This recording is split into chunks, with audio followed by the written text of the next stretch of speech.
Please subscribe and don't forget to press the bell icon to get notified whenever we upload a new video.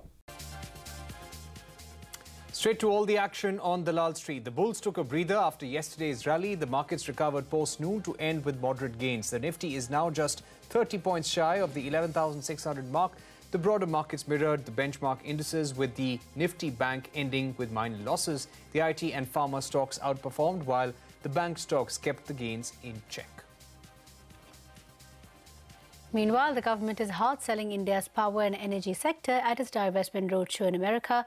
CNBC TV 18 learns that the government is keen to have long-term investors on board, as it would reduce their dependence on Life Insurance Corporation. Sapna Das is here with the exclusive details. Sapna, what are you picking up from your sources? Well, senior officials from the Department of Disinvestment are on a US roadshow, and we are given to understand that India's power and energy sector are being kind of showcased. These companies are being kind of showcased. We are also given to understand the intent here is to speak to a larger set of investors like private equity and hedge funds, because the approach that the government wants to adopt is to try and attract as many long-term global players, long-term global investors as possible in India's disinvestment program. They would like these long-term investors to remain invested in our CPSEs even after an OFS is over. That's the overall intent. Thereby, the government is also thinking that, you know, the dependence on LIC as far as the OFS subscriptions are concerned, that can also get reduced to that extent. Now, which are those energy companies? Obviously, ONGC is one of them, OIL is there, IOC is there, probably even Coal India is there. So the intent of the government is basically to divest at least 5% in these energy CPSEs. That's a tall order as of now. But the entire approach here is to try and pull in long-term investors, so the government gets enough confidence to go ahead and divest, you know, bigger chunks in the CPSEs. We are close to August getting completed, so the next 6 months are going to be crucial as far as the disinvestment program is concerned for FY19.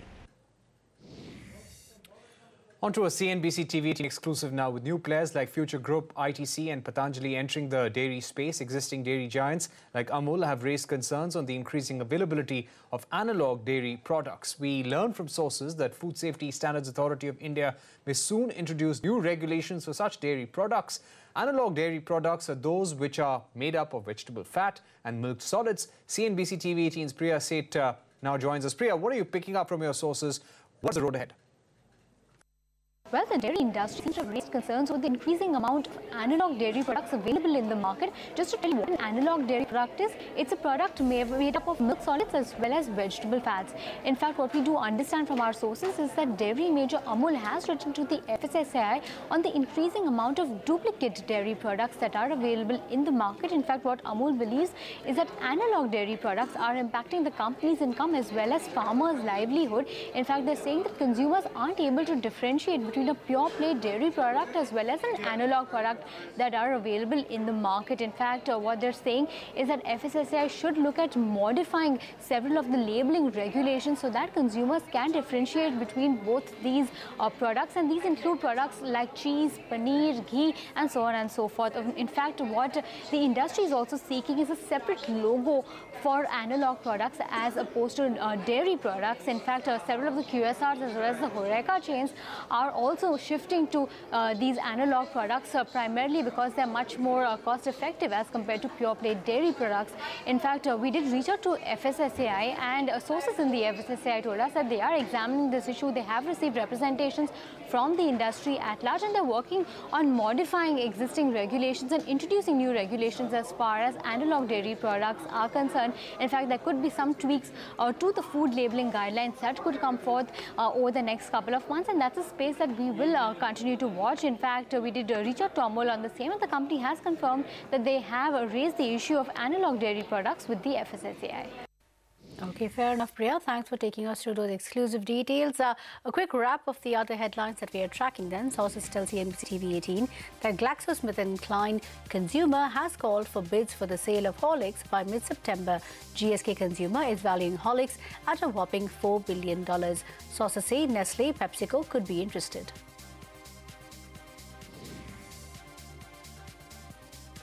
Government has appointed Vijay Kelkar to head a selection panel to appoint India's next chief economic advisor. Arvind Subramanian announced his resignation in June, and the government has received 20 applications so far. India recorded a 21% rise in domestic air passenger traffic in July, but cash-strapped Jet Airways is struggling. The airline saw the slowest growth of 0.5% and its market share has slipped from 17% at the start of this year to 15% now.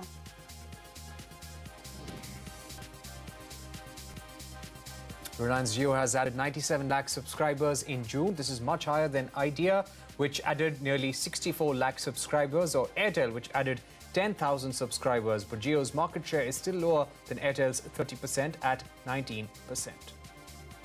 The Serious Fraud Investigation Office estimates that the alleged siphoning off of funds at Bhushan Steel could cross 7,000 crore rupees. That's over 3 times the earlier estimate of 2,000 crore rupees.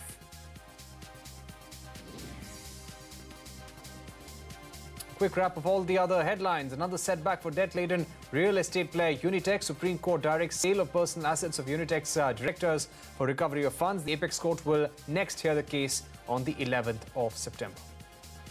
The Allahabad High Court reserved its judgment in a case filed by power producers against RBI's February 12th circular.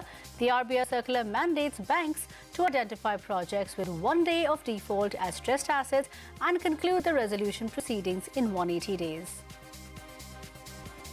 Well, on that note, let's take a very short break. Relief and rescue operations continue across flood-hit Kerala in full swing. But who are the unsung heroes behind the rescue mission? A special report on that when we return.